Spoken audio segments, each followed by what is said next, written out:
Bismillahirrahmanirrahim. Alhamdulillahirabbil alamin. Wassalatu wassalamu ala asyrafil anbiya'i wal mursalin sayyidina Muhammadin wa ala alihi wa ashabihi ajma'in. Rabbi shrah li sadri wa yassir li amri wahlul 'uqdatam min lisani yafqahu qawli. Nas'alullaha ayyuwafiqana jami'an wa ayyaftaha alaina futuhal arifin. Amin ya rabbal alamin. Pada kesempatan kali ini kita akan melanjutkan pengajian kitab Ta'lim Muta'allim Thariqat Ta'allum karya Al-Imam Al-Jarnuji rahimahullahu ta'ala. Memasuki pembahasan baru, fasal tentang permulaan pelajaran, ukurannya dan urutannya. Qala al-muallifu rahimahullahu ta'ala wa nafa'ana bihi fid dharaini amin.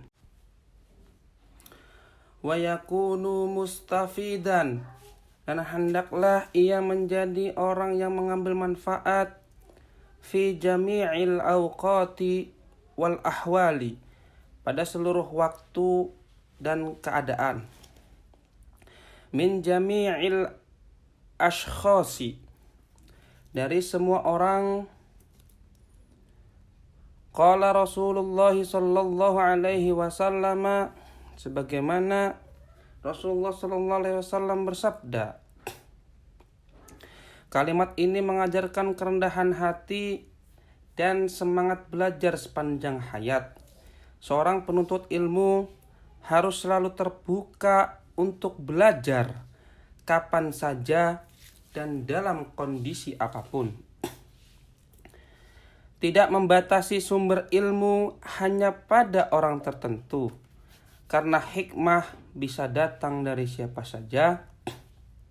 Sebagaimana Rasulullah SAW bersabda, al-hikmatu dhallatul mu'minin. Al-hikmatu dhallatul mu'mini. Hikmah atau kebijaksanaan atau kebenaran atau ilmu yang bermanfaat itu adalah barang hilang milik orang yang mukmin. Ainama wajadaha akhadaha, dimanapun ia menemukannya, ia akan mengambilnya. Hadis ini mengandung ajaran penting tentang keterbukaan dalam menuntut ilmu dan mengambil kebenaran, yakni seorang mukmin harus selalu mencari hikmah, seperti seseorang mencari barang berharganya yang hilang. Ia tidak memandang siapa yang mengucapkannya atau di mana ia ditemukan. Jika itu adalah kebenaran, maka ia harus ambil dan diamalkannya. Wakila, dan telah dikatakan, khudh ma sofa, ambillah yang jernih atau yang murni. Wada' ma kadharo, dan tinggalkan yang keruh. Ungkapan ini adalah nasihat hikmah yang mendorong kita untuk memilih hal-hal yang baik, bermanfaat, positif, dan bersih dari fitnah atau kekotoran hati. Menjauhi hal-hal yang membuat hati rusak, mengundang prasangka, bertengkaran, atau tidak ada manfaatnya dalam konteks belajar atau mencari ilmu. Maksudnya adalah ambil faedah dari siapapun, ambil ilmunya meski orangnya tidak sempurna, selama itu benar dan bermanfaat. Wa sami'tu Syekhul Islam Al-Azal Al-Ustadz Fakhruddin Al-Kashaniya yaqul, dan aku mendengar Syekh Imam Fakhruddin Al-Kashani berkata, kanat jariyati Abi Yusufa amanata inda Muhammad bin Hasani budak perempuan milik Abu Yusuf pernah dititipkan kepada Muhammad bin Hasan, yaitu sebagai amanah. Faqala laha, lalu ia Muhammad berkata kepadanya atau berkata kepada budak perempuan tersebut, hal tahfadina anta fi hadzal waqti an Abi Yusufa fil fiqhi syai'an. Apakah engkau menghafal sesuatu dari Abu Yusuf dalam masalah fikih di waktu sekarang ini? Pernyataan Muhammad kepada budak tersebut menunjukkan kehausan akan ilmu, bahkan dari sumber yang tidak lazim, yaitu dari seorang budak. Selama ia menyambung kepada seorang alim yang bernama atau seperti Abu Yusuf. Qalat, ia atau budak perempuan itu berkata, la illa annahu kana yukarriru wa yaqulu. Budak perempuan itu berkata, tidak, kecuali bahwa Abu Yusuf biasa mengulang-ulang dan mengatakan, sahmud dari sakitun, bagian sahmu ad-daur sakit. Ini adalah istilah dalam ilmu faraid atau pembagian waris, yakni bagian yang berputar kembali kepada pewaris dan kadang perlu dihapus karena tidak logis atau menyebabkan kelebihan dalam total pembagian. Fahafidhu dzalika minha, maka beliau Muhammad bin Hasan menghafal itu darinya. Wa kanat tilkal mas'alatu mushkilatun ala Muhammadin, dan permasalahan itu adalah perkara yang sulit bagi Muhammad bin Hasan. Fartafa'a ishkaluhu bihadhil kalimah, maka hilanglah kesulitan dengan kalimat ini. Fa'ulima annal istifadata mumkinatun min kulli ahadin, maka dipahamilah bahwa mengambil manfaat itu mungkin dari siapapun. Kisah ini menunjukkan nilai luhur dalam dunia keilmuan Islam, yaitu bahwa sumber ilmu bisa datang dari siapa saja, bahkan dari orang yang tidak biasa dianggap sebagai guru, yaitu seperti budak perempuan. Muhammad bin Hasan, seorang faqih besar, mendapatkan solusi dari budak perempuan yang mendengar pengulangan dari gurunya. Ia mengandung hikmah besar tentang pentingnya mendengar, memperhatikan, dan bahwa manfaat ilmu tidak terbatas pada hierarki sosial. Walihada qala Abu Yusufa, dan karena itu Abu Yusuf berkata, hina kila bima adrakta al-ilma, ketika ditanya dengan apa engkau meraih ilmu, qala, ia menjawab, mastan kaftu minal istifadati min kulli ahadin, aku tidak pernah merasa enggan mengambil manfaat dari siapapun. Wama bakhiltu minal ifadati, dan aku tidak pelit dalam memberikan manfaat ilmu. Ucapan ini berasal dari Imam Abu Yusuf, seorang tokoh besar dalam madhab Hanafi. Ketika ditanya tentang rahasia keberhasilan dalam ilmu, beliau menjawab dengan merendahkan diri, menekankan kerendahan hati dalam belajar, dan kedermawanan dalam mengajar.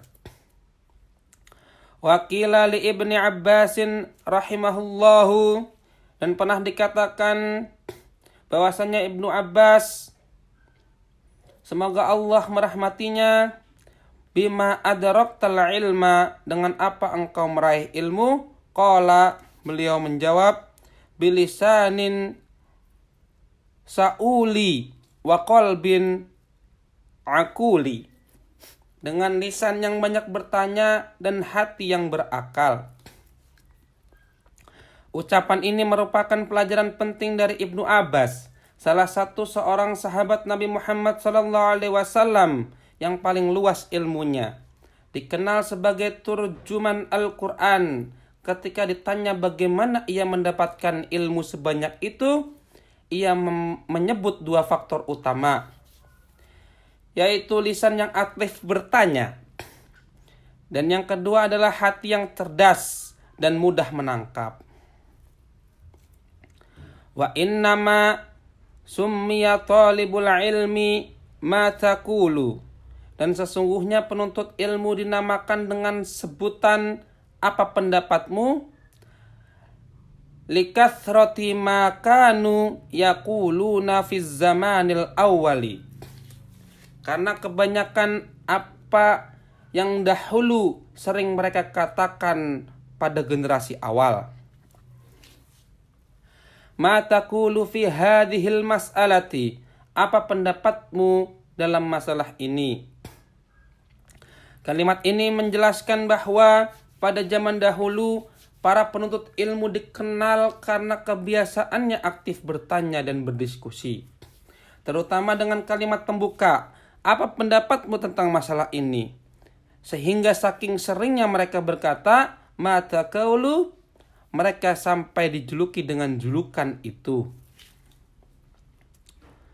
Wa innama tafaqqaha Abu Hanifah rahimahullahu, dan sesungguhnya Abu Hanifah rahimahullahu menjadi faqih atau ahli fikih bikathratil mutarahati wal mudzakarati, dengan banyaknya melakukan diskusi dan musyawarah ilmiah. Fi dukkanihi, di tokonya. Hina kana bazzazan, ketika ia masih menjadi pedagang kain. Kalimat ini menjelaskan bahwa Imam Abu Hanifah memperoleh pemahaman mendalam dalam ilmu fikih bukan hanya dengan belajar formal, tetapi melalui banyak diskusi dan musyawarah ilmiah yang dilakukannya di toko kainnya sendiri saat masih menjadi pedagang. Fa bihadza, maka dengan hal ini, yu'lamu, ketahuilah, anna tahsilal ilmi wal fikhi, bahwasanya memperoleh ilmu dan fikih yajtami'u ma'al kasbi, bisa disatukan dengan aktivitas mencari nafkah. Kalimat di atas menjelaskan bahwa penuntut ilmu bisa berjalan bersamaan dengan bekerja atau mencari nafkah. Ini berdasarkan konteks sebelumnya. Misalnya Imam Abu Hanifah yang belajar sambil berdagang kain di tokonya. Wa kana Abu Hafsin al-Kabiru yaktasibu wa yukarrirul uluma, dan Abu Hafs al-Kabir biasa bekerja dan mengulang-ulang pelajaran ilmu.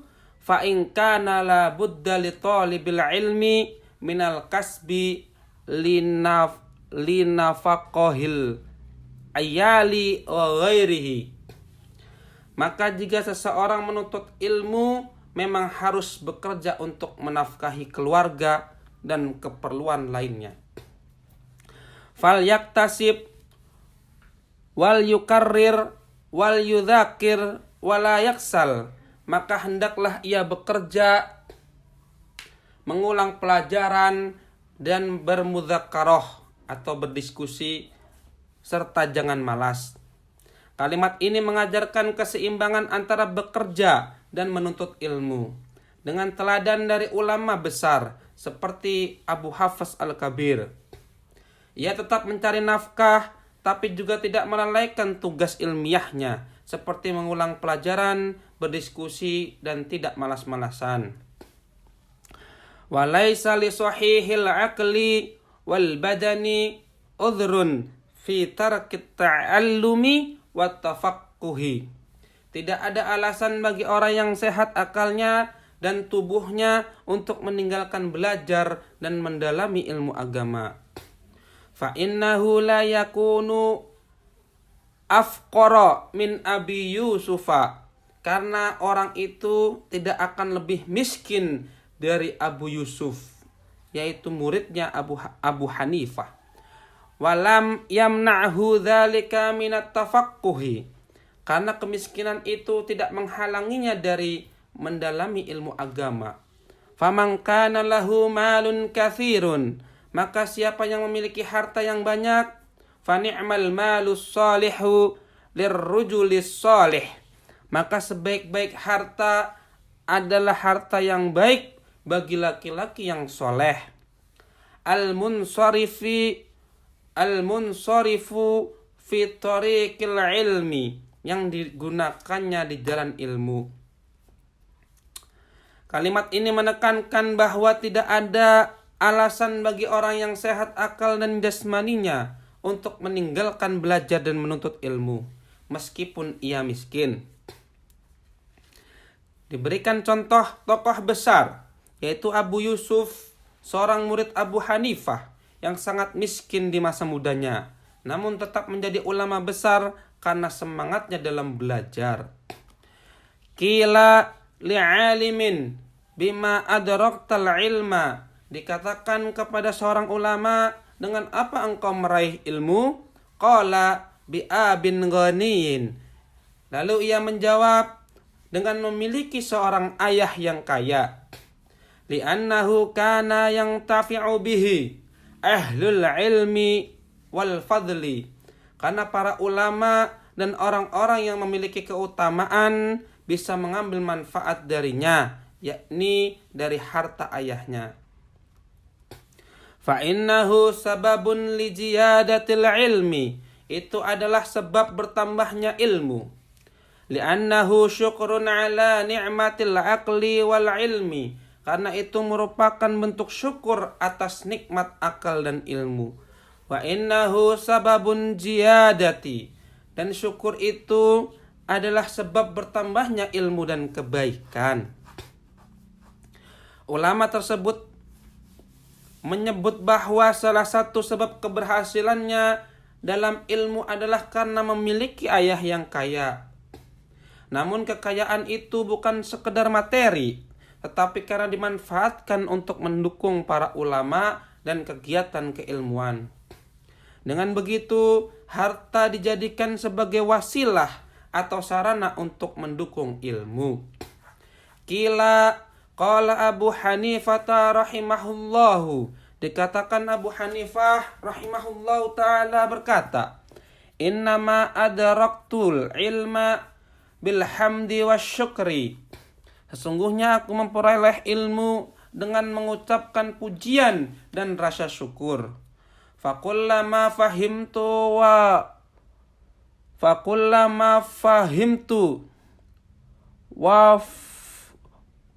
wufiktu ala fikhin wa hikmatin, maka setiap kali aku memahami dan diberi taufik terhadap suatu pemahaman dari fikih dan hikmah, qultu alhamdulillah, aku pun berkata alhamdulillah, yaitu segala puji bagi Allah. Fazdada ilmi, maka bertambahlah ilmuku. Imam Abu Hanifah menekankan bahwa kunci keberhasilan dalam menuntut ilmu adalah rasa syukur dan pujian kepada Allah. Ketika memahami suatu masalah dalam agama, beliau tidak menyandarkannya kepada kecerdasan semata, tapi justru mengucapkan alhamdulillah sebagai bentuk pengakuan bahwa itu adalah karunia dari Allah Subhanahu wa taala. Wa hakadha yanbaghi li talibil ilmi, dan demikianlah seharusnya bagi penuntut ilmu, ayyashtagilla bisyukri, untuk menyibukkan diri dengan bersyukur, bil lisani wal janani wal arkani wal hali, dengan lisannya, hatinya, anggota badannya, dan seluruh keadaan di dalam hidupnya.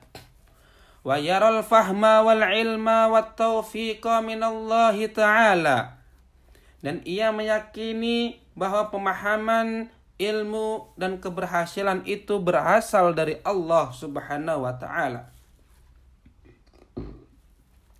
wa yatlubal hidayata minallahi ta'ala bid-du'ai lahu wattadarru'a ilaihi.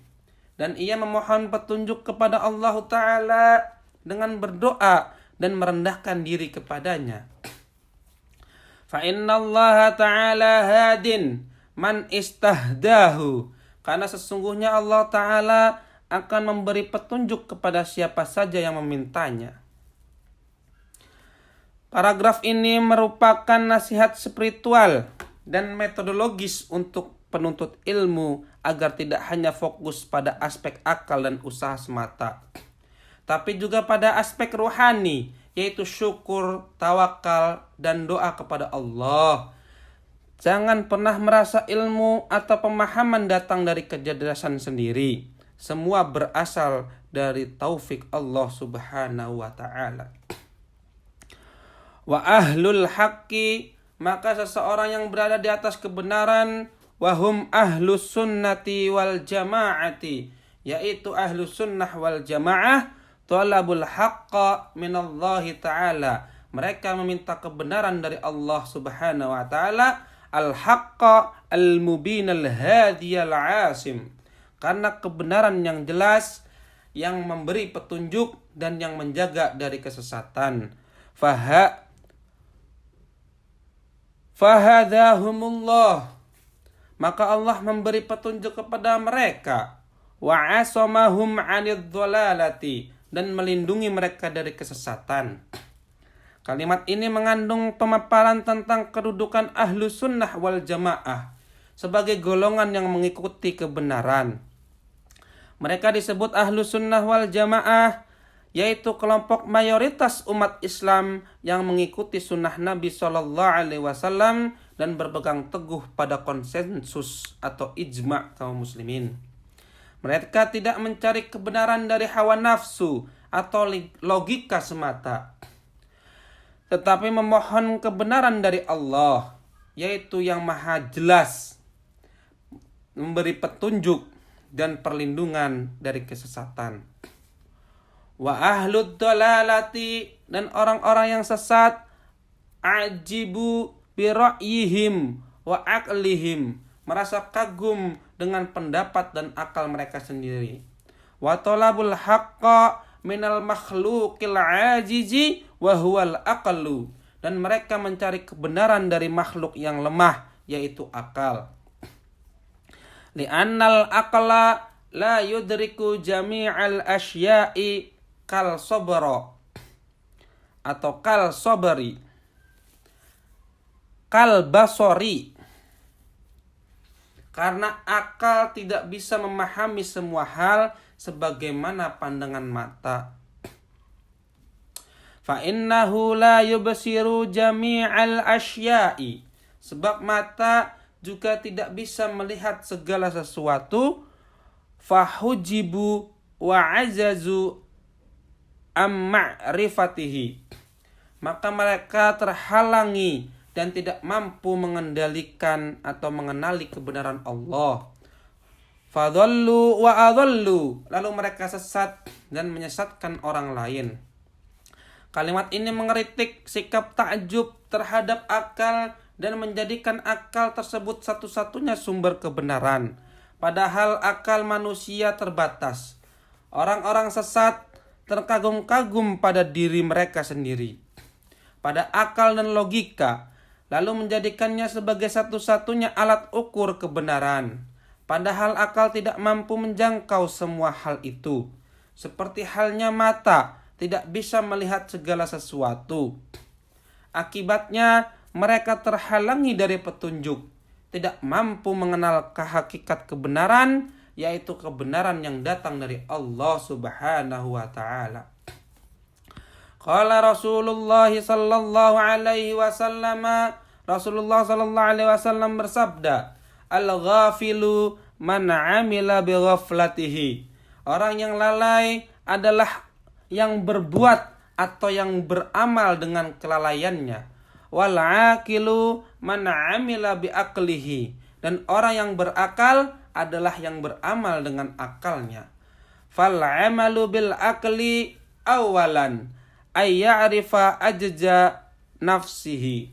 Maka beramal dengan akal itu dimulai dengan mengenali kelemahan dirinya sendiri. Akal tidak cukup hanya dipuji, tapi harus digunakan dengan benar. Kesadaran diri adalah tanda awal kebijaksanaan. Orang yang tidak mengenal kelemahannya akan mulai terjerumus dalam tipu daya nafsu dan kelalaian duniawi. Qala Rasulullah sallallahu alaihi wasallam, Rasulullah sallallahu alaihi wasallam bersabda, "Man 'arafa nafsahu faqad 'arafa rabbahu." Barang siapa mengenal dirinya, maka sesungguhnya ia telah mengenal Tuhannya. Fa idza 'arafa ajza nafsihi, maka apabila ia mengenal kelemahan dirinya, 'arafa qadratallahi azza wa jalla, ia akan mengenal kekuasaan Allah yang maha mulia dan agung. Wala ya'tamid ala nafsihi wa aqlihi, dan ia tidak akan bergantung pada diri dan akalnya sendiri. Bal yatawakkal ala Allah, tetapi ia akan bertawakal kepada Allah. Wa yatlu bil haqqa minhu, dan memohon kebenaran darinya. Wa man yatawakkal 'alallahi fahuwa hasbuh. Barang siapa yang bertawakal kepada Allah Subhanahu wa taala, maka Allah cukuplah baginya, atau baginya cukup Allah. Wa hudahu ila siratim mustaqimin, dan akan membimbingnya ke jalan yang lurus. Mengenal diri berarti sadar bahwa manusia itu lemah, terbatas, dan penuh kekurangan. Mengenal Tuhan adalah menyadari bahwa hanya Allah yang maha kuasa, maha menolong, dan tempat untuk bergantung. Orang yang memahami ini akan tidak sombong pada akal atau pemikirannya sendiri. Bertawakal kepada Allah menjadikan Allah sebagai sumber petunjuk dan kekuatan. Wallahu a'lam bissawab.